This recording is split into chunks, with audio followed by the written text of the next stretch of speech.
Shock Monkey Radio is entertainment for adults, by adults, and the views and opinions expressed here do not reflect the sponsors or FXBG Public Radio. For additional information, please refer to the United States Bill of Rights. Stand warned.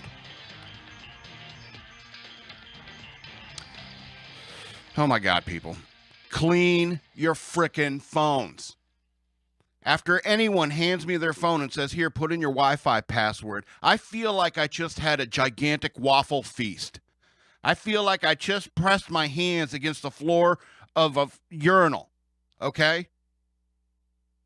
It's disgusting. Clean your phones. I mean, I'm a slob, okay? But even I have standards. Anyway, welcome to Shock Monkey Radio. I'm your host, the Madman. And, I want to tell you, there's a Scott vs. Scott Volume 9 came out this weekend. It's up on my YouTube channel. It's the only place you'll find it for now. We may get some of the audio. I don't know. We'll figure it out. But for right now, it's just on YouTube. Search Scott vs. Scott. That's me and comedian Scott Wharton battling out. Talked about Nicki Minaj and Alexandria Ocasio-Cortez's dress and drone strikes and all sorts of stuff. And, you know, Scott's hippie and weird and stuff like that, and I'm sensible and intelligent, and so it's kind of an interesting conversation. He has an interesting way of pulling all of my best points out of me for some reason. Anyway, it's good. You should go check it. I think it's probably the best show we've done.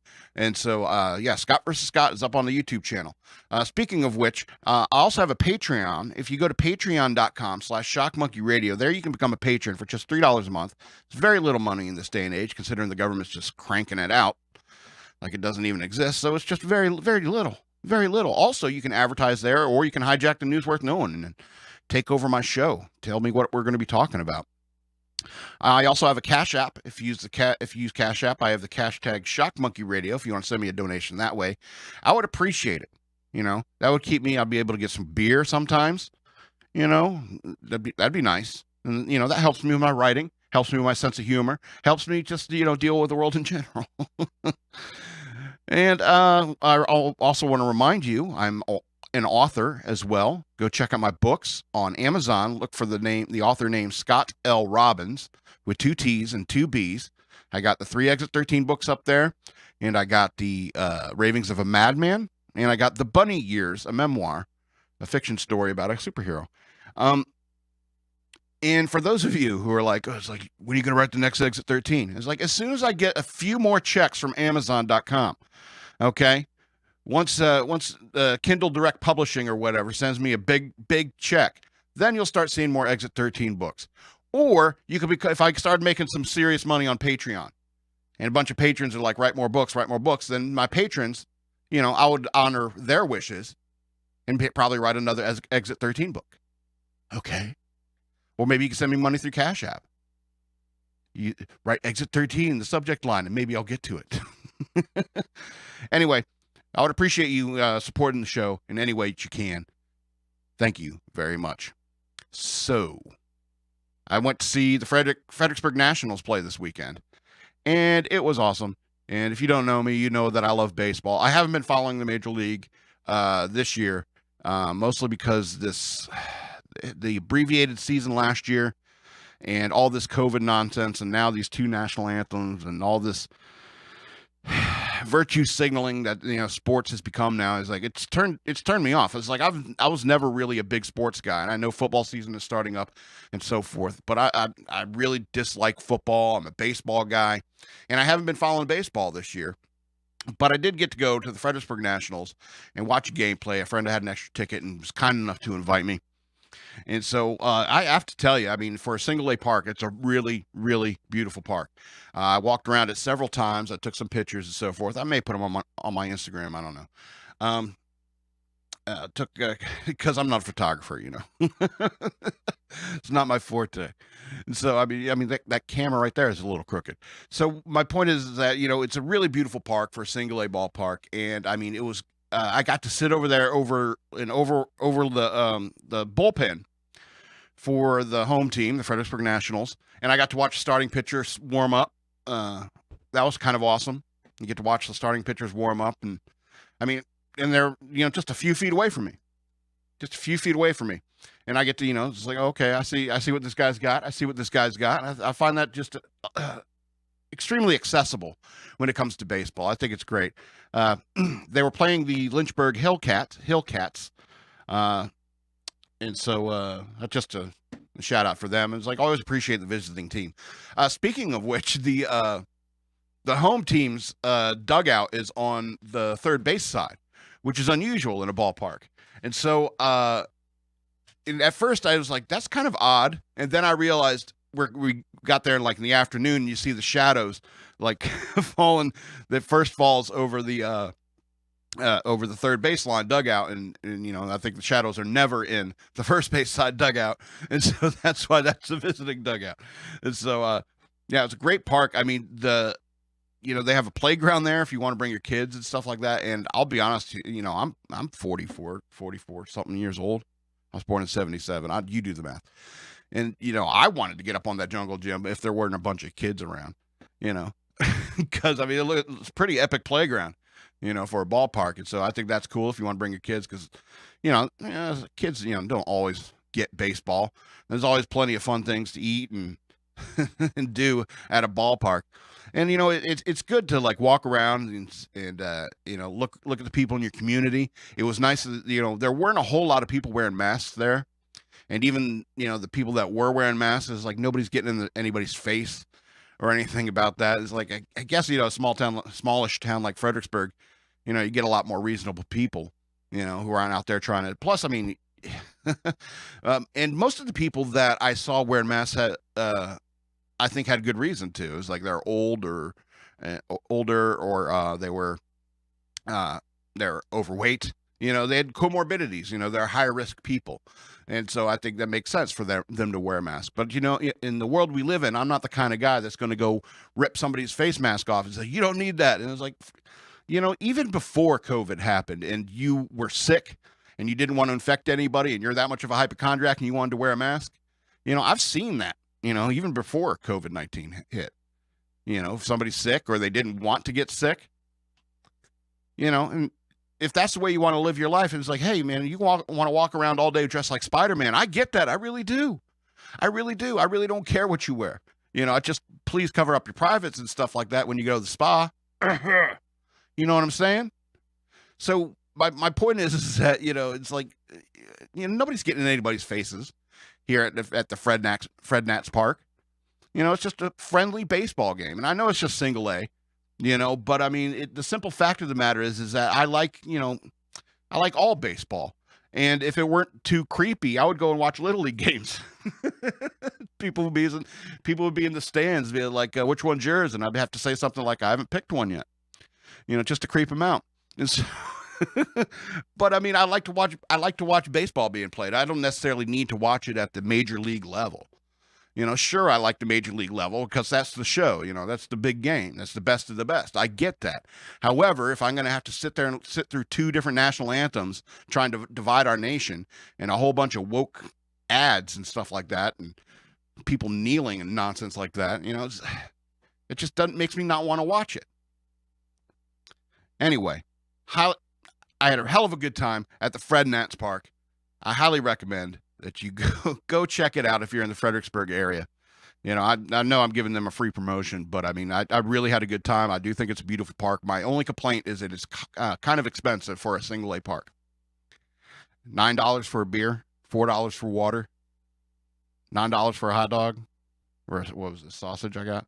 Anyway, the prices are a little high for a single A park, and it's I know they have promotions. They do have like cheap nights and so forth like that. I mean, I get it. You don't want another nickel beer night kind of situation. Like, you've heard about that, right? Nickel beer night is like, oh man, it got out of hand.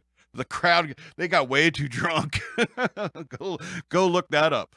Dollar goes a long Yeah, way yeah. Where nickel beer, yeah, you can get trashed on $1.50. You know what I'm saying? Yeah, less than that if you're frugal and don't weigh like 250 pounds like me. Anyway, so I mean, I get it. You don't want the beer too cheap, but still $9. Anyway, maybe it's just too stingy. or too broke. I don't know. Anyway, I recently watched Kingpin again, and I also watched Raising Arizona again, and I watched it on Hulu. Now, here's the thing: both of those movies are very different from the versions I saw before.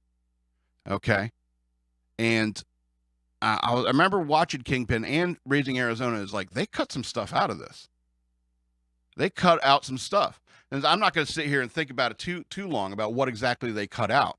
But it kind of makes me want to go through my old DVD collection, old VHS collection, transfer those to digital format, and see if they're worth anything in these old cuts that they cut out these politically incorrect scenes or whatever. Because that's the only reason I can think of they made these edits.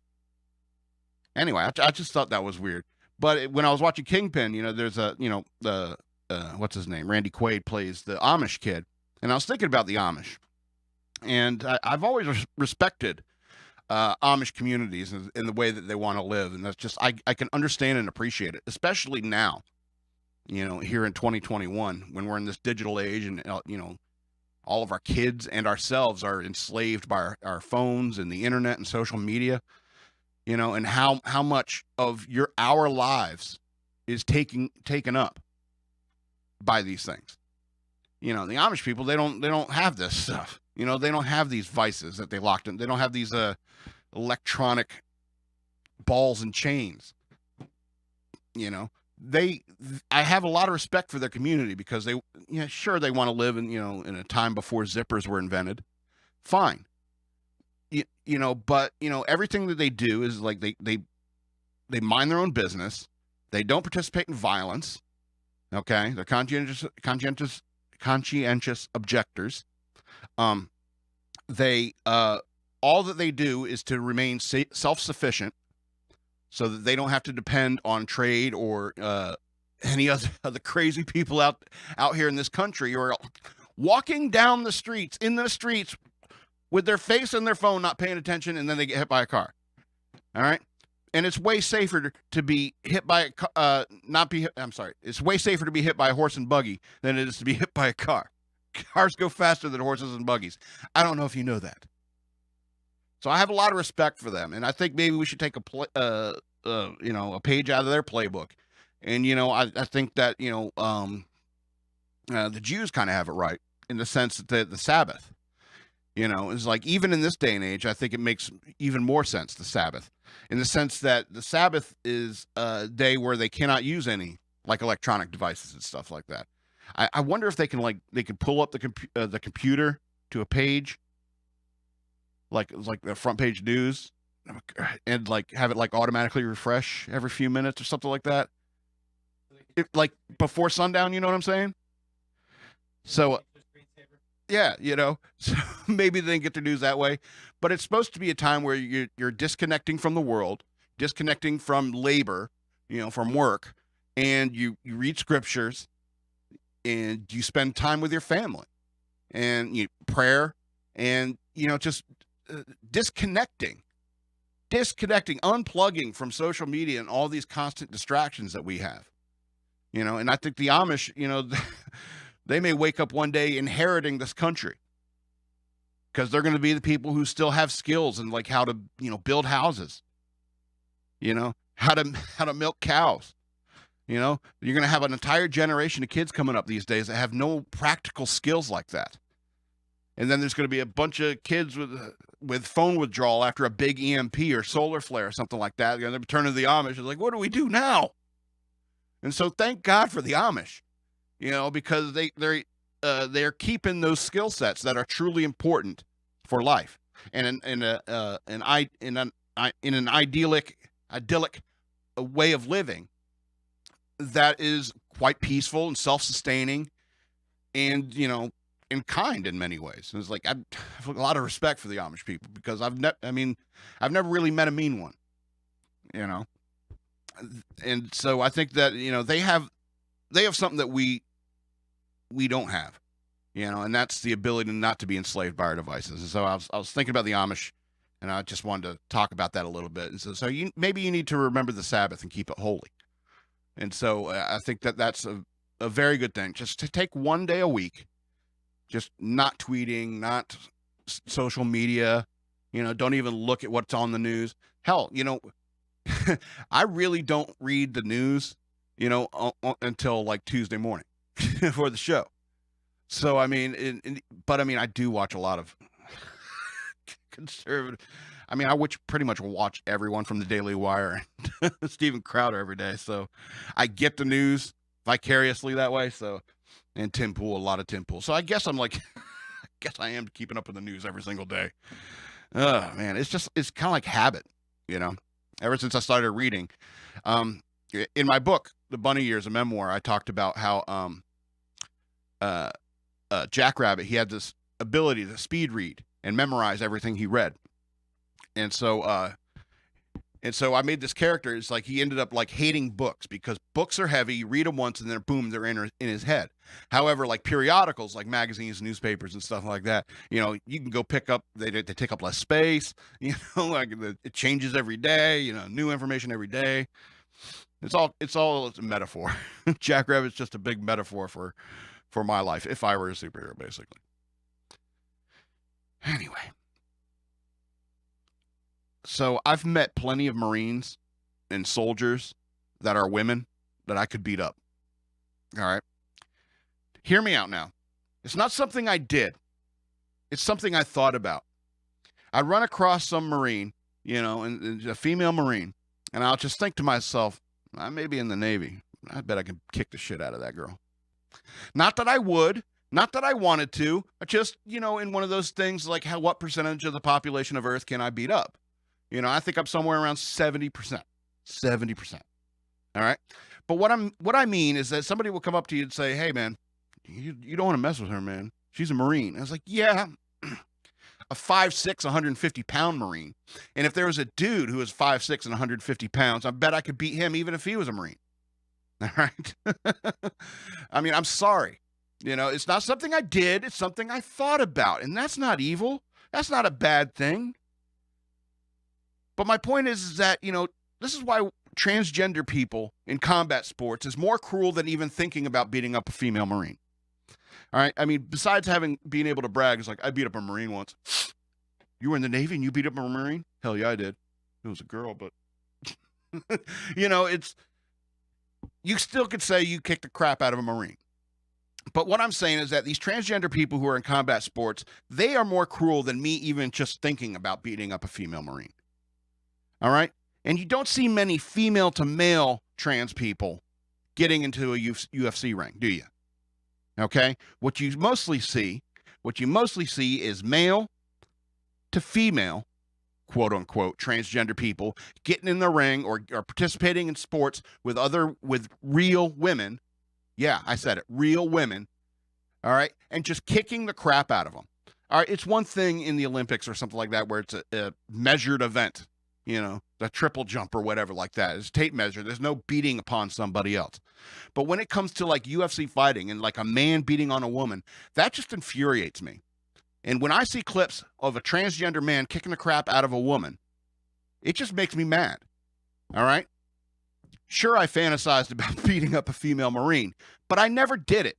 And when I see it actually happening, it stirs up the testosterone, the limited testosterone that's in my body. All right? So I think, our entire country and this entire world needs to come to terms with the fact that there is such a thing as sexual dimorphism. All right? There's cardinals all over the mid-Atlantic region. Cardinals, one's brown and one's red. The red one is male. That's the male one, yeah. The brown one is camouflaged for her protection, so she can protect the eggs. The red one is a distraction. That's the basics of sexual dimorphism, and it's true about all living things, other than like trees, I think. Pretty much all living things. All Animalia. I'm not going to get a kingdom, phylum, order. Kingdom, phylum, order, genus, class, genus, species. I don't know. Yeah, I forget the acronym.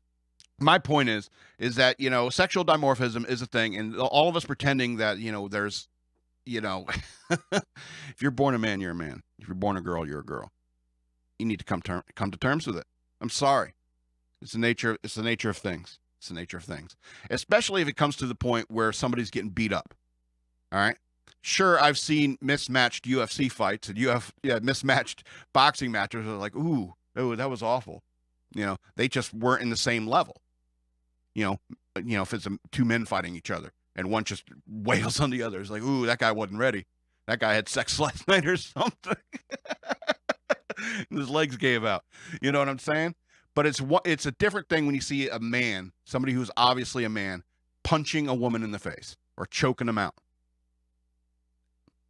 Completely different thing. Anyway, I got one more thing I want to talk about before we get into the news. And it's just to point out something that you won't hear in the news worth knowing. And that is this Petito story. Now, if you know anything about this media distraction as the Petito story, let me put it this way. Frequently, detective work is easy. As soon as this story broke, I knew the outcome. I knew what was happening. I said, that girl is dead. That guy killed her, and end of story. Frequently, detective work is easy, And so, everyone's just trying to distract all the media agencies, even Fox News. I was just looking over the news before, starting up here. Even Fox News is choosing to focus on this story. And this is an open and shut case. If you ask me, it's a very boring and kind of sadly routine murder that happens in the United States from time to time. Okay? These things do happen, unfortunately. But it's headline news. It's headline news, considering everything that's going on at the border, considering what is currently happening in Afghanistan, all of that stuff, the vaccine mandates, Instead, we're going to focus on this one girl, and you can sit there all day long and say, of course, some white girl goes missing, and everyone's got to make a fuss. And it's like, you know what? The media is trying to distract us from the real stories. And so that's why you won't be hearing about this news story in the news worth knowing, because it's not news worth knowing. All right? I have no respect for people who raise their hands against the lover. All right? And people who remain in abusive relationships somewhat deserve their fate. Consider me cold if you like, but no one is going to save you from an abusive husband but you. Humans still retain the agency of their own agency, no matter what our government says and does. And our founding fathers knew that when they drafted our founding documents. They also knew that the media could be trouble. All right? And that's why they didn't want it state-run. That's why they wanted the freedom of the press, so that everyone has a right to say something like that. And I think that when you say Donald Trump can't be on Twitter anymore, I think that's a First Amendment violation. His freedom of speech and freedom of the press, because he is a public figure. He is an ex-president of the United States, and he can't get on Twitter? That's insane. And if I don't know, like the Daily Wire or Steven Crowder pisses off Twitter or Facebook or Instagram or something like that, they get put in prison like that. Like, you can't do that. That's a First Amendment violation. Anyway, don't let the media distract you from the real news in the world. So I wanted to talk. Let's go ahead and get to the news. No, let's go ahead and do the stinger thingy. Boo.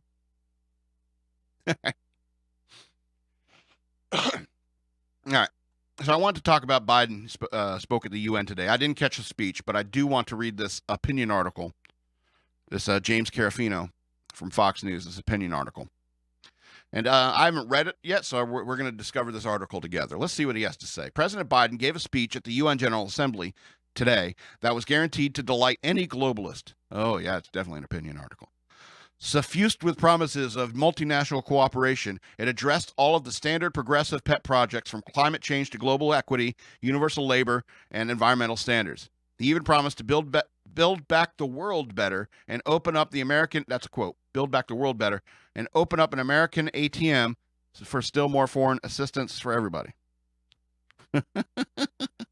Oh, I see what he's saying.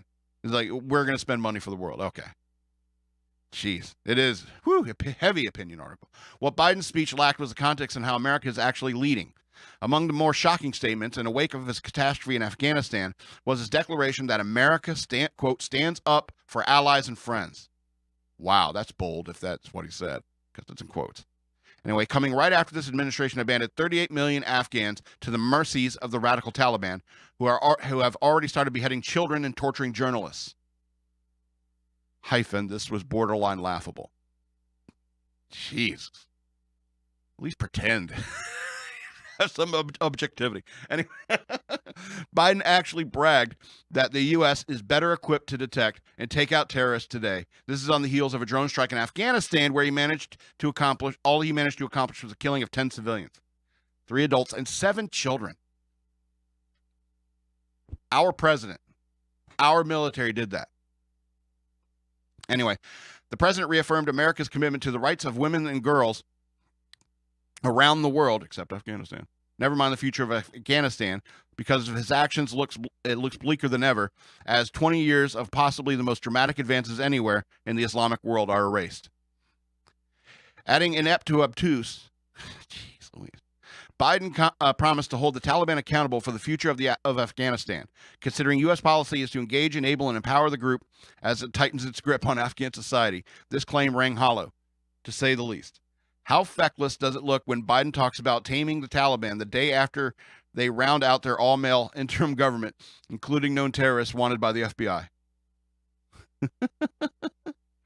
Biden's folly didn't end with the clueless references of Afghanistan, sadly.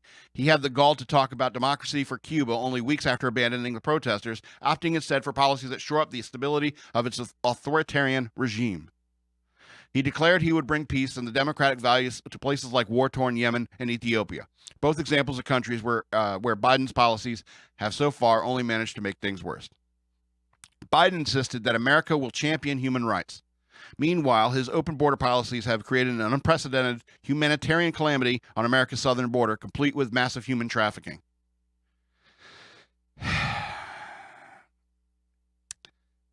Anyway, when they use that phrase human trafficking, there's a subtext of like a sexual subtext to it. It's human trafficking means sex slaves or something like that. But human trafficking is smuggling people across the border as well. All right, so let's be honest. Anyway, he ignored the situation in Texas where thousands of illegal immigrants stranded in squalid makeshift camp that would make the worst refugee camps in the world look like a weekend in Cabo. This asshole's metaphors. Anyway, they have been scrambling to exploit the mayhem he created at the border. Biden also promised to open up America's checkbook. Never mind that no one knows where all the cash will come from. This, after all, is the president who wants to saddle the U.S. with a debt so unprecedented is only a good deal to our global competitors like China. Jeez Louise. Further, Biden's metric of success appears to be foreign aid, namely is how much the U.S. spends, not how much we accomplish. He bemoans the billions spent in Afghanistan wasted, but if Biden's wasting billions for feel-good causes, well, that's okay. Finally, Biden trumpeted all he'll do with diplomacy, glossing over how the French just pulled their diplomat from the U.S. over, wait for it, a failure of diplomacy. This speech no doubt warmed the heart of every bureaucrat at the UN, but whether it actually impressed any Americans' friends or enemies is a real question. No matter what they might say in public to avoid offending an American president, in practice is what the reality of what we do, not what we say, that matters to them. No one expects Biden to apologize for the global mayhem he has wrought to this date. I think that might be an objective sentence. No one expects Biden to apologize for the global mayhem he's wrought to date. I think that's objectively true. But his speech would have been better spent on how the U.S. could address real issues going forward, like the abuse of international institutions, the reemergence of global terrorism, or realistic plans for a challenge to China, Iran, North Korea, or Russia. I don't sound like that when I do my opinion pieces, do I? I hope not. I hope I don't lay it on that thick. Anyway, I mean, I wanted to talk about Biden talking to the UN, which I think is an embarrassment. I'm embarrassed as an American that that's who we're sending to the United Nations. Because who can take us seriously? Who can take us seriously? Because trust me, it's like the people who take care of the real fucking and fighting in the world, they know what's going on in America. They know we're all becoming pussies, That's why they think they can bully us around, push us around, especially with Biden. old perverted codger now running our quote unquote running our country when we all know it's his wife. We all know it's his staff, like his administrative staff, not like his what are they called? The cabinet. I'm talking about his administrative staff. Bunch of women telling you go in here, you say this. Jen Psaki and a bunch of chicks telling him what to do, and he's like, okay, just as long as I get ice cream later. So I mean, I don't know what kind of it just makes us look weak. Makes us look weak and makes us look inept. And like I said, you know, the blood of those innocent lives, everyone that didn't need to die, you know, because of his bad decisions. That's a little bit of that blame is on all of us. You know, whether it's you didn't go out to vote or you went out and you voted for the wrong person, probably a Democrat you voted for. All right. Anyway, let's go on to this next story. 26 governors demand Biden meeting over border crisis. More than 24 Republican governors are demanding a meeting with President Biden to address securing America's borders, saying the illegal immigration surge under the current administration has created an international humanitarian crisis.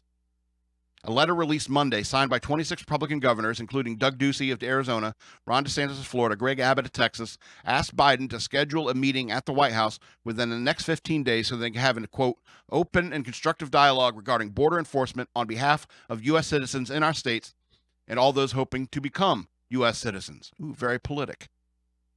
Well done.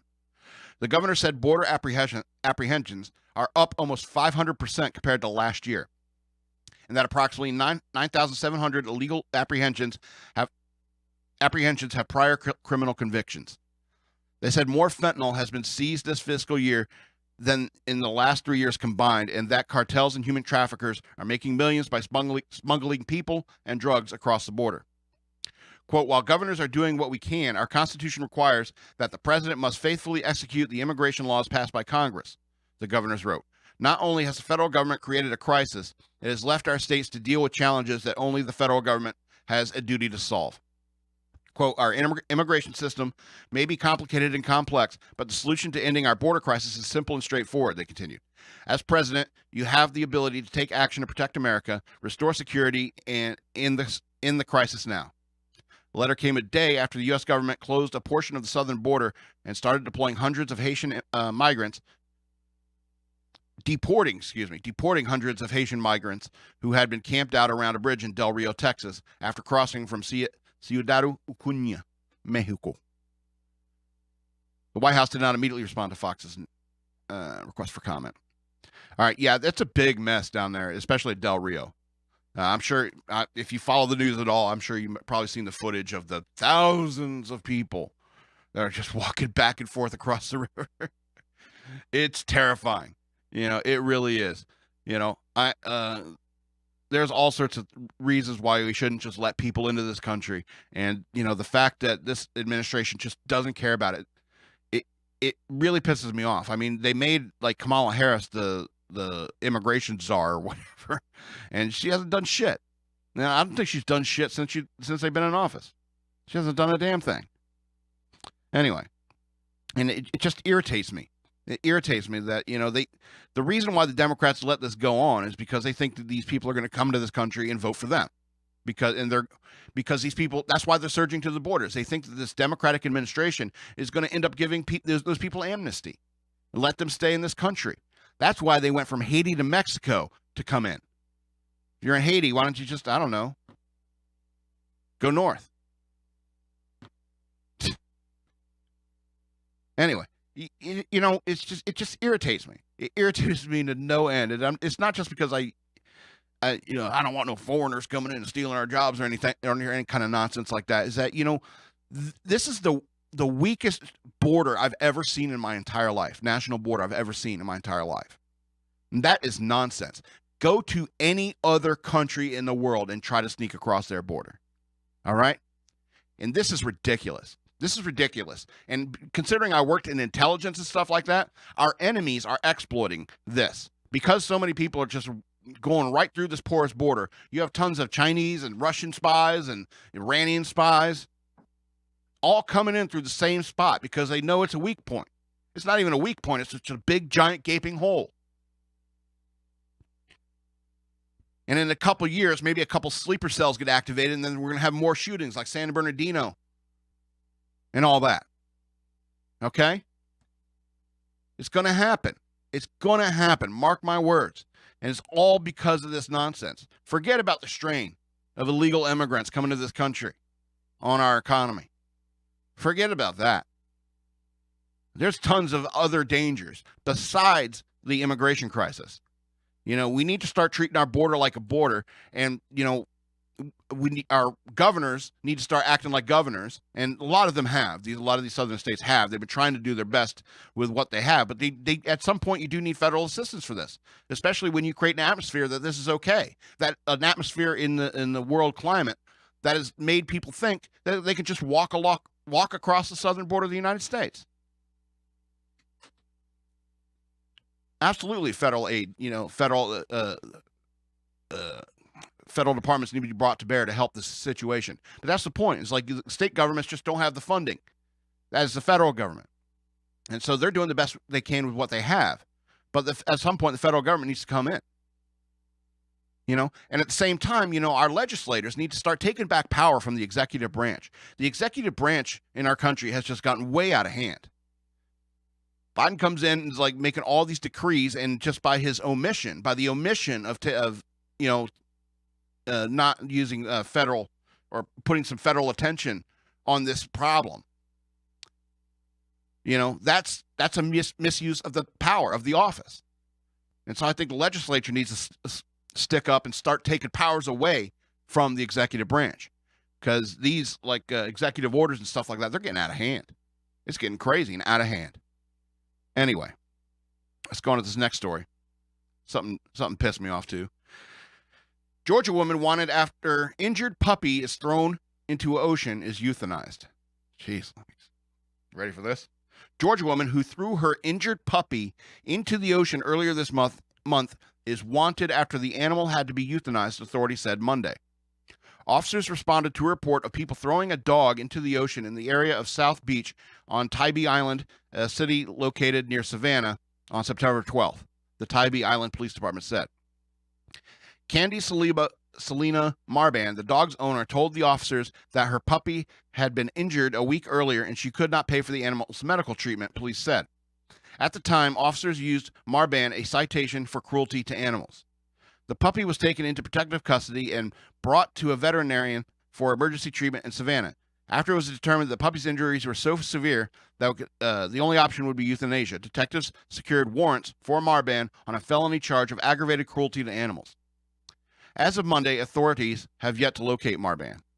Could you imagine being on the run and that's what you're on the run from? Because of... Anyway. Police said they're aware of Marban's ties to Gainesville, Georgia, and have been in contact with law enforcement there for several days. Quote, new information suggests that she may be into the Savannah area, but she could be anywhere.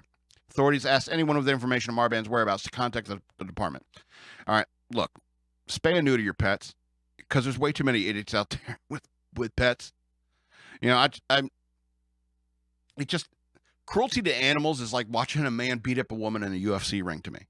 It's so awful. I mean, I don't give a shit about animals. I hate animals generally. I don't like them.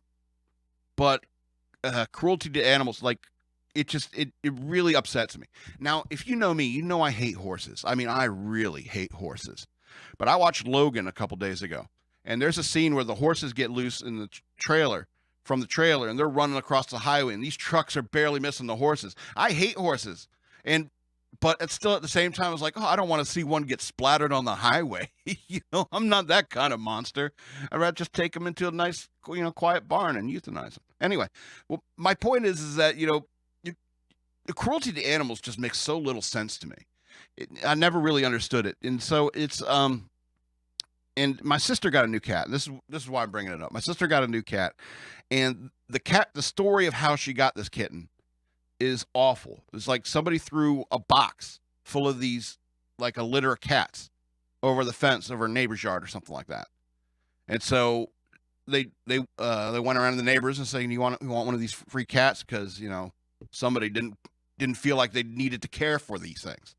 Somebody failed to spay or neuter their cat, and boom, they had this problem. They didn't want to deal with it, so they just wanted to throw it away. All right. I think that's awful. I think that's awful. And if you got a problem with Canada Gooses, you got a problem with me, and I suggest you let that one marinate. Special place in heaven for people, animal lovers. That's Anyway, let's go to the next story. Veteran police officer resigns over vaccine mandate in chronically understaffed department. A nearly 30-year police veteran in California resigned over San Jose's vaccine mandate as the police force continues struggling with chronic understaffing. Quote, first of all, it's my religious belief. I also believe I've been given a choice about what to do with my body. Sergeant David Gutierrez said after he resigned from the San Jose Police Department this week, KPIX reported.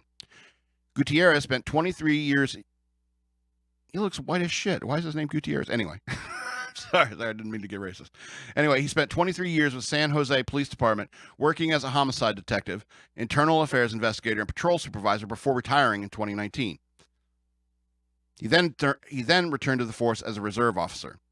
Gutierrez worked his last shift at the department on Saturday, and he sent a letter to the city manager on Monday denouncing the city's vaccine mandate, which requires city employees to show proof of vaccination or get a medical exemption. Those who don't comply face disciplinary action such as termination. Quote, disciplinary action is when you have done something wrong, Gutierrez said, according to NBC Bay Area. Quote, I've done nothing wrong. By making a choice not to be vaccinated, why would you be disciplined? Gutierrez added that he is not anti-vaccine and would be open to the city testing him on a weekly basis instead of enforcing the vaccine or getting a medical exemption. Quote, I'm not anti-vaccine. I don't tell people you shouldn't get it. But when it comes to my body, it's my choice about what I put in my body, Gutierrez said. You have to smoke these cigarettes. Anyway, he sent his resignation letter ahead of the city's September 30th deadline for employees to get this vaccine. He said more officers could also walk off the job amid the department already facing understaffing issues. Quote, we are already understaffed and can't afford to lose more, he said. If you let go police officers who have been here for 5 years, 10 years, 15 years, you can hire somebody else. But you're not going to hire that experience, though. A recent audit examining the last 10 years of police department found that the force heavily relied on overtime as it struggles with understaffing. Don't forget, everyone thinks that the cops are all racist bastards hunting black people. There's that as well. Police force has been hurting because of that already, before COVID. All right. About 200 officers in the department so far asked for exemptions, many of which were for religious purposes. But the Democratic mayor, Sam Liccardo, forgive me if I got that wrong, says the vaccine mandate is overall working and doesn't anticipate an exodus from the force. Quote, this is certainly for the protection of the individual member of our city team, but it's also critically for the safety of the entire community because we know, obviously, first responders are out there interacting with the public every day, Liccardo said, according to KPIX. Yeah, I think like Jehovah's Witnesses, they're not allowed to take medicine or something like that. You ever heard that? One of them. I'm not sure. Yeah, there's I think there's a couple religions that like Scientology or something like that. They don't want you taking any medicine or something like that. I generally don't think that that's a good idea. I think the medicine has its uses, and I do think the vaccine has its use. All right. However, forcing somebody to take it is what's wrong here. And I think that a lot of people know that. I think a lot of people are wising up to it, and I think a lot of people are pushing back upon this stuff. A lot of people. And I think, it's going to take a few years to play out. When a decision is made in Washington or something like that, it takes a while for it to, trickle out to the rest of the country and the world, by the way. And I was just thinking about this yesterday about how the world kind of just copied what the U.S. did with their own little twists and turns on it when it came to the COVID thing. Because remember when it first started, I think like a lot of countries didn't know what to do. And then once the U.S. made a decision, that's when everyone else made a decision that was similar to ours. It's just that some places went real crazy with it. Have you heard about what's going on in Australia? Have you seen some clips that have been going on in Australia? That shit's going crazy. It's a penal colony again. Ain't that some shit? Well, they started out as criminals. Well, yeah. It's like they just. Thank your grandparents. Well, it's your Uncle Jailbird Joey. It's an entire continent full of your Uncle Jailbird Joey. You better get used to these bars, kid. You know, we took him out of the playpen. He just cries and cries until we put him back in. One of the podcasts that I listen to fairly regularly, Yeah. is Three Guys in Australia, and they have been keeping me updated. It is a penal count. It's like Yeah. that's not an exaggeration. It Yeah, is I know. ridiculous there. I know. Anyway, go research that on your own if you like. I only have like 2 more stories, something to cheer us up before we leave for the day. All right. So a famously haunted town in England begs ghost hunters to stop littering. If any of these are Americans, I'm embarrassed. All right, this lead sentence is just awful. Fox, stop trying to do this. Listen to this. Even ghosts don't like littering. Why would ghosts care? Anyway, ghosts don't care about litter. Anyway, like there's some guy walking around all day, like some ghost trying to pick up litter and put it in the recycling or whatever. Shut up. Stop doing that, Fox. Anyway, a town famous for being supposedly one of the most haunted towns is having a problem with its visitors. The issue isn't the spirits, however. It's the still living guests that are causing issues. Pluckley in Kent, England, was once named the most haunted village in England. This has made the picturesque town a tourist attraction for people looking to have a supernatural encounter. Ghost hunting campers staying in nearby Daring Wood have been making a mess, Southwest News Service reports. The littering got so bad, local officials were forced to close the car park earlier this summer. Quote, "We could not manage this is a quote from England. We could not manage our woods without the support of wonderful members of supporters. It's unfortunate that at Daring Wood, we have additional costs to clear rubbish and repair vandalism." Jenny Schofield, regional director of the Southeast England and Woodland Trust, said, "I am so sorry, British people. I'll read this one regular. We apologize for the continued closure of the car park over the summer. This is not a long-term solution, and we are aware of our continuing antisocial and damaging nighttime activity with cars parking along dark rural lanes. We are working with police and Smarden Parish Council to find a sustainable solution." Car park. That's how British say parking lot. So if you don't know British and English, car park is parking lot. Rubbish is trash. Okay. It also means nonsense. Rubbish also means nonsense. Okay. The closure is reportedly only a temporary fix, and reports of visitors have persisted. Kate Hoyle, Smarden Parish Council clerk, said reports of camping, fires, ghost tours, and even raves have plagued the local community throughout the year, but increases around Halloween. Visitors to this area seem to have no regard for the woodland, leaving litter, discarded camping equipment, and has resulted in the Woodland Trust needing to close the car park to stop visitors accessing the wood. The wood. That's another Britishism for the forest. The area is reportedly haunted by up to 12 spirits, including the infamous Red Lady who has been spotted in the yard of St. Nicholas, a local church. All right, look, first of all, if any of them are Americans, I want to apologize to England, not only for my horrible accent, but for the mess that they're making. All right. You know, the advent of places like YouTube and stuff like that, it makes everyone want to go out and try to find a ghost, catch a ghost on film. And you know what? I've never seen a ghost on film. I don't think I've ever seen a ghost on film. And I'm willing to bet that no one has ever caught a ghost on film. All right. I'm pretty sure Patrick Swayze won awards for that movie. That's different. That's entertainment. Go back to your phone. Go play with your phone. Anyway. I'm just saying, you've seen Ghost Yes, I have seen Ghost. on film. Yes. Well, it was VHS. And HBO. But my point is that, you know, you're not going to find anything. If you ever watched any of these ghost hunter shows or anything like that, you're not going to find it. All you can find is like somebody spinning a spooky tale, and that's the value of these ghost hunter type things. You know, that's why people watch them. That's why I watch them. It's like, I know you're not going to catch anything, but tell me a spooky story. I dig that. I really do. But if you're going to do that, you know, don't litter. Don't litter. I mean, for God's sakes, it's like messy sons of bitches. You got to be responsible. I know I'm conservative and stuff like that. I should be like, oh, fuck the earth. But no, I'm like, give a hoot, don't pollute. You know, we have to be responsible. I believe that God gave the earth to man, And it's our responsibility to take care of the planet environmentally and all the creatures. I'm pretty sure he was pretty specific about that in Genesis. Like God's like, I'm not going to take care of this. You got to do it. I'm like, oh, man. I'm basically a gardener. I'm God's gardener and zookeeper. That's our job. We're God's gardener and zookeeper. Possibly gold miners.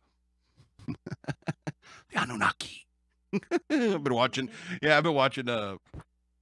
what, Ancient Aliens.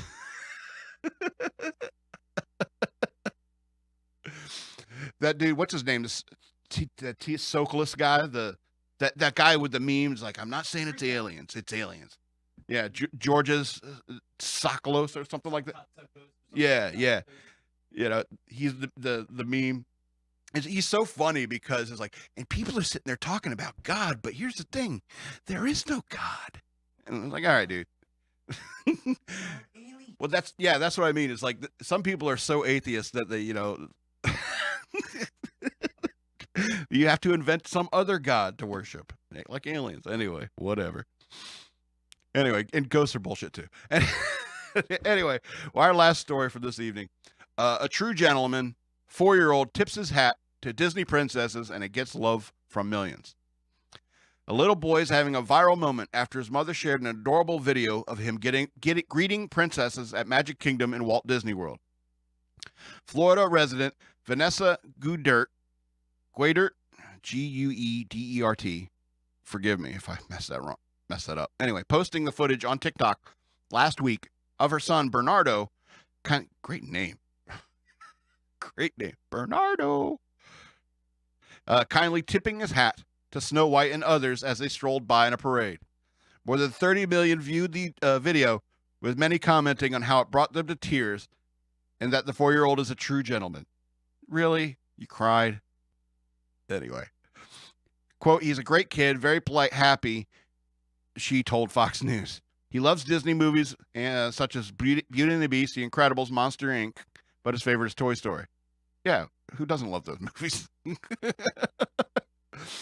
She also captioned the video, Disney's True Prince, in later footage. Bernardo is seen dressed as Simba from The Lion King while embracing Mickey and Minnie Mouse. You know, it's funny. He's wearing a little ball cap with ears. It's great. You know, he sees the ladies coming and he takes his hat off. It's something that you don't see anymore. You know? It really isn't, and it's interesting that a 4-year-old did this. You know, it's what was that?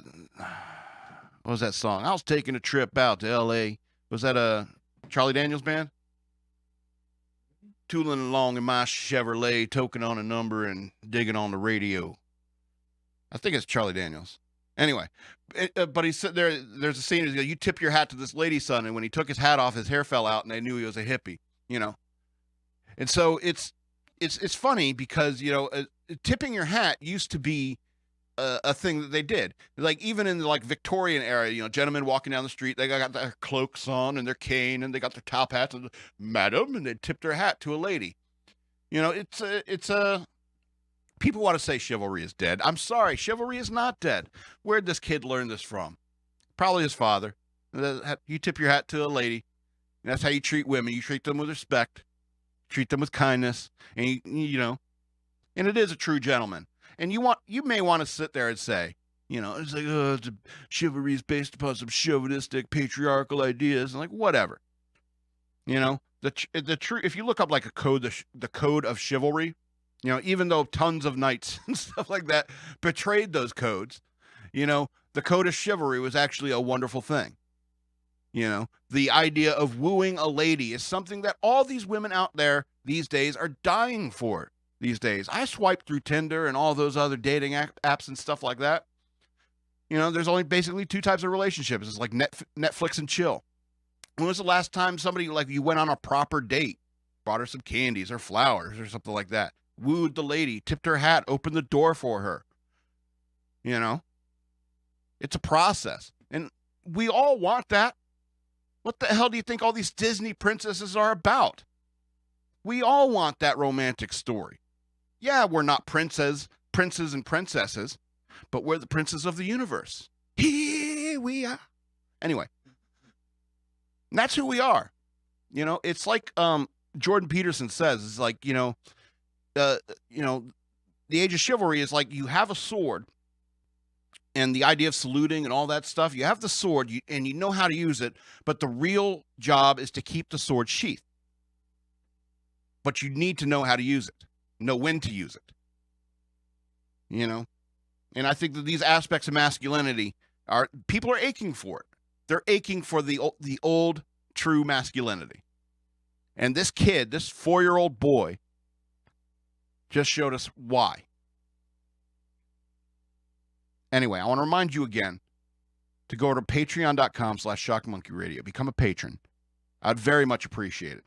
I also have books available on amazon.com for digital download. Search for the author Scott L. Robbins with 2 T's and 2 B's. And I got the Exit 13 books. There's 3 of them. Make sure you read them in order. Read the description. Make sure you read them in order. And I also have the Memories, the Ravings of a Bad Man book, and I also have The Bunny Years, a memoir. Also, if you have Cash App, you can Cash App me at Cash App Shock Monkey Radio. You can follow me on social media. You can see it over there if you're interested. You can also email me if you want me to feature you in the mailbag. I won't use your name unless you specify you want me to. And I would appreciate that. I would appreciate it very much. And this has been Shock Monkey Radio. I'm your host, the Madman, and I love you.